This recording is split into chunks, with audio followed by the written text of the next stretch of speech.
The Seven Stars Football Club in Khartoum, Sudan may not look like a place to tackle the issue of female genital mutilation, or FGM, but this year the UN, through its children's agency UNICEF, is targeting sports and social clubs like it for that very reason. In February, UN Secretary General Antonio Guterres called on men and boys to play a more active role in ending FGM, the altering or removal of the external female genitalia for cultural reasons. The practice, which is a human rights abuse, has traditionally been seen as something discussed only among women. So, UN efforts to stop it have focused on female community members. Workers for Salima, a UNICEF-led initiative in Sudan, have been running workshops at the Seven Stars Football Club to get men and boys talking about it too.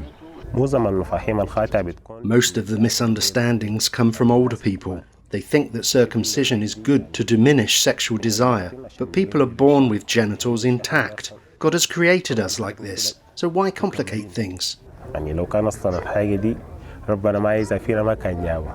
Mohammed says young men and boys can play a big role in preventing FGM by talking to their mothers and sisters about its dangers and telling them they would accept an unmutilated woman for marriage. Many mothers believe girls who have not undergone FGM will find it more difficult to marry. One of the workshop participants, Abdullah Adan Ismail, said he struggled to convince his mother that FGM was harmful and to persuade her to break with the centuries-old tradition. My mother told me that the practice has been inherited from the past and there's no way to change it now.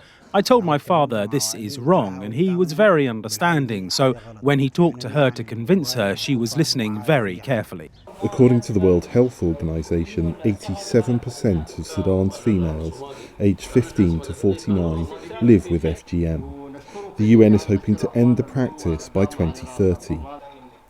UNICEF says FGM, which can be traced back to ancient Egypt, has been hard to uproot in Sudan. The Salima workers say, however, that they are even finding success among more conservative older men. Members of this social club told VOA that because the practice was something only discussed and carried out by women, they knew very little about it. Salima is about safety. That's what the word means.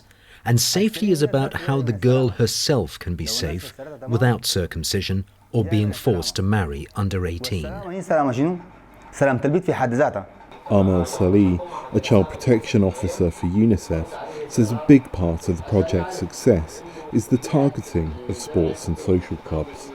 This is the area where usually you find men and you find them like at their ease. You find them where you can make them speak openly. They can start a conversation on different topics, including FGM and child marriage, violence against children. Salima is an Arabic word that does not easily translate into English, but can variously mean safe and sound, complete or untouched.